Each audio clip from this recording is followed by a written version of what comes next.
그 후에 예수께서 나인이란 성으로 가실새 제자와 많은 무리가 동행하더니 성문에 가까이 이르실 때 사람들이 한 죽은 자를 메고 나오니 이는 한 어머니의 독자요 그의 어머니는 과부라.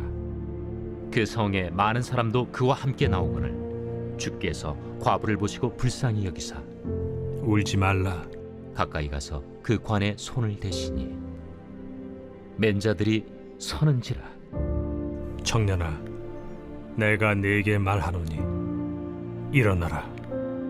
하심에 죽었던 자가 일어나 앉고 말도 하거늘 예수께서 그를 어머니에게 주시니 모든 사람이 두려워하며 하나님께 영광을 돌려 이르되 큰 선지자가 우리 가운데 일어나셨다.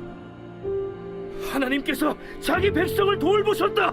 예수께 대한 이 소문이 온 유대와 사방에 두루 퍼지니라. 할렐루야. 활기찬 화요일 레인보우 아침 묵상 노랑이 김기화 전도사입니다.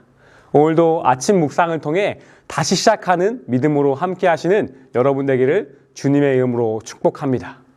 저희가 삶을 살아가다 보면 인간관계에 있어서 마음을 공감한다는 것이 참 중요한 것 같습니다. 그 공감은 부부관계에서도 또 부모와 자녀의 관계, 친구와의 관계에서도 꼭 필요한 것 같은데요. 공감은 이렇게 중요하지만 저희는 살아가면서 가장 가까이 지내는 가족들의 마음도 공감하지 못할 때가 있는 것 같습니다. 또한 저의 마음을 공감받지 못할 때도 있죠. 저는 저희 교회 청소년 친구들과 함께 예배를 드리고 있는데요. 청소년 친구들과 이야기를 나눠보면 자신의 마음을 공감해주지 못하는 부모님에 대한 서운한 마음을 많이 가지고 있는 친구들이 있더라고요. 그런데 반대로 그 친구들의 부모님의 입장을 또 들어보면 부모님들도 똑같습니다. 자신의 마음을 공감해주지 못하고 이해하지 못하는 자녀에 대한 서운함을 느끼고 계시더라고요. 이렇게 저희는 마음을 공감받지 못하면 서운함과 외로운 감정을 느끼곤 합니다. 아무도 나를 알아주지 않는 것 같고 이 넓은 세상을 혼자만 살아가는 것 같은 쓸쓸한 생각도 들곤 합니다. 하지만 분명한 사실은 예수 그리스도께서 저희의 마음을 공감하시고 위로하신다는 사실입니다. 오늘 함께 나눈 본문의 내용을 살펴보면 예수님께서 나인이라는 성에 가실 때에 그 동네에 장례식이 치러지고 있었습니다. 12절을 보니까 그 죽은 자는 한 어머니의 독자였고 그 어머니는 과부라고 이야기하고 있습니다. 얼마나 안타까운 상황인가요? 일찍 남편을 잃고 하나뿐인 아들마저 잃어버린 상황입니다. 아마도 그 여인은 더 이상 흘릴 눈물도 없을 만큼 대성통곡하며 슬퍼했을 것입니다. 또 12절을 더 살펴보면요. 그 장례식에는 많은 사람들도 그 어머니와 함께 했다고 이야기하고 있는데요. 많은 사람들이 그 여인을 위로하고 그의 마음을 공감하려고 노력했을 것입니다. 그런데 그 사람들이 정말로 진심으로 그 여인을 위로하고 안타까운 마음으로 지켜봤을까요? 남편을 잃고 하나뿐인 아들마저 잃은 그 부정하다고 하는 시체를 붙잡고 펑펑 울고 있는 그 여인을 보면서 그들은 아마 진심 어린 위로를 보낸 것이 아니라 진실된 공감이 아니라 말뿐인 위로만 건넸을 것 같습니다. 그러고 속으로는 저 여인은 얼마나 큰 죄를 지었길래 저런 일을 당하는가 라고 하면서 수근수근 거렸을 것이에요. 그런데 그때 예수님께서 그 울고 있는 여인에게 찾아가서 울지 말라고 말씀하십니다. 예수님이 울지 말라라는 위로는 어떻게 보면 다른 이들과 다를 것 없는 말뿐인 위로인 것 같습니다. 그러나 예수님께서는요, 한 걸음 더 나아가 관에 손을 대시고 죽은 자에게 일어나라고 명령하시죠. 그러자 정말 거짓말처럼 죽었던 청년이 살아나고 그 가구의 슬픔은 기쁨으로, 그의 눈물은 찬송으로 바뀌었다는 거죠. 또 그 광경을 목격한 많은 사람들도 하나님을 두려워하는 경외함으로 하나님께 영광을 돌렸습니다. 사랑하는 천안침례교회 성도 여러분, 저희도 오늘 본문에 등장하는 이 아들을 잃었던 과부처럼 때로는 내 인생의 모든 것을 잃은 것 같고 아무도 알아주지 않고 공감받지 못해서 외로운 길을 혼자 걸어가는 것 같은 느낌을 받을 때가 있는 것 같습니다. 혼자 눈물 흘리며 지낸 시간들도 참 많이 있죠. 저도 신앙생활을 하고 있지만 신앙생활을 하면 할수록 눈물 흘릴 일이 더 많아지는 것만 같습니다. 저희는 살아가면서 참 힘든 외로운 일들이 많이 있고 그때마다 기도하시고 눈물 흘리시죠. 저희는 아픈 마음에, 이 상처난 마음에 하나님께서 드라마틱하게 딱 등장하셔서 멋지게 저희의 삶을 바꿔주시고 저희의 마음을 고치시면 너무나 좋겠는데 하나님은 항상 저희의 기도에 묵인하시는 것만 같습니다.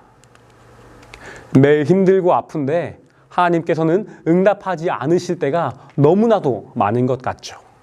그런데 중요한 것은요, 예수님께서 저희의 마음을 다 공감하고 계신다는 사실입니다. 저희의 힘든 상황을 묵인하고 방임하는 것이 아니라 저희의 아픔 가운데에, 저희의 삶 가운데에 저희의 눈물에 함께 공감하신다는 것이죠.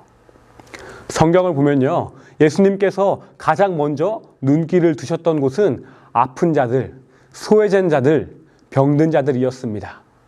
오늘도 예수님께서는요, 아픈 저희들에게, 외로운 저희들에게 눈길을 두시고 울지 말라라고 위로하고 계십니다. 부모가 울고 있는 아이에게 눈길이 가듯이 하나님께서도요, 울고 있는 저희들을 주목하고 계신다는 거죠. 아들의 죽음 앞에서 아무것도 할 수 없이 눈물만 흘리고 있던 그 여인에게 예수님께서 죽음을 이기셨고 그의 슬픔을 기쁨으로 바꾸어 주셨습니다.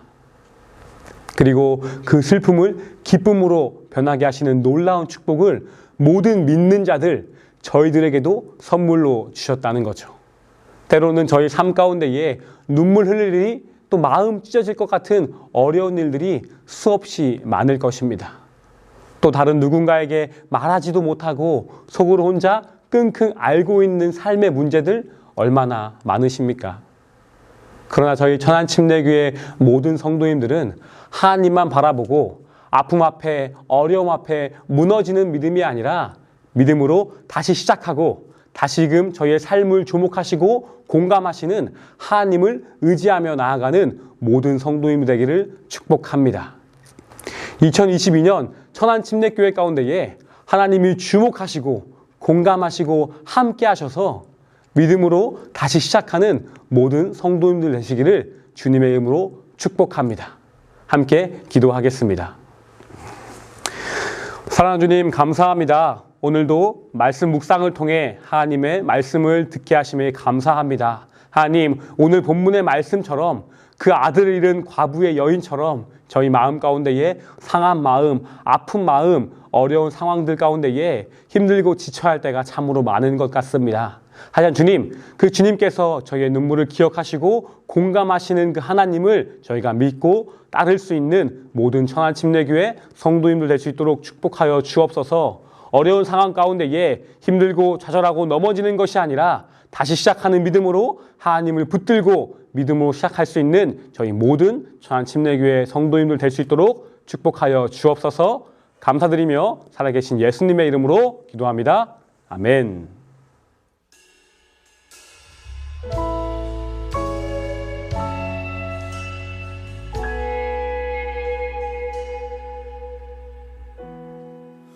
혼자서만 세상을 사는 듯이 주가 멀어 보이기만 할 때 우리는 바라보아야 하네. 우리에게 오셨던 그 주님을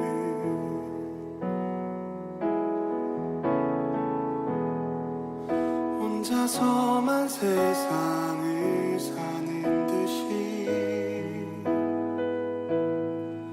주가 멀어 보이기만 할 때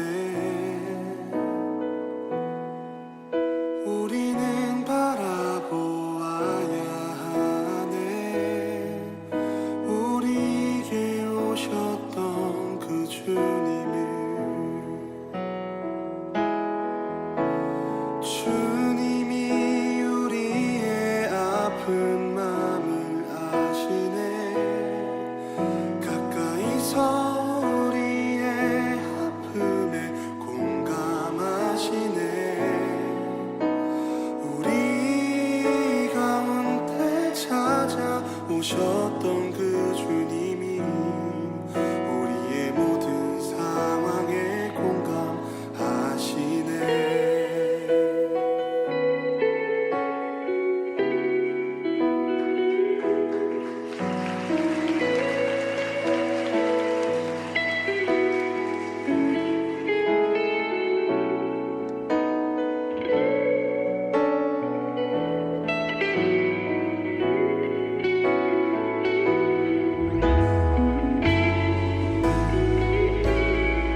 나서만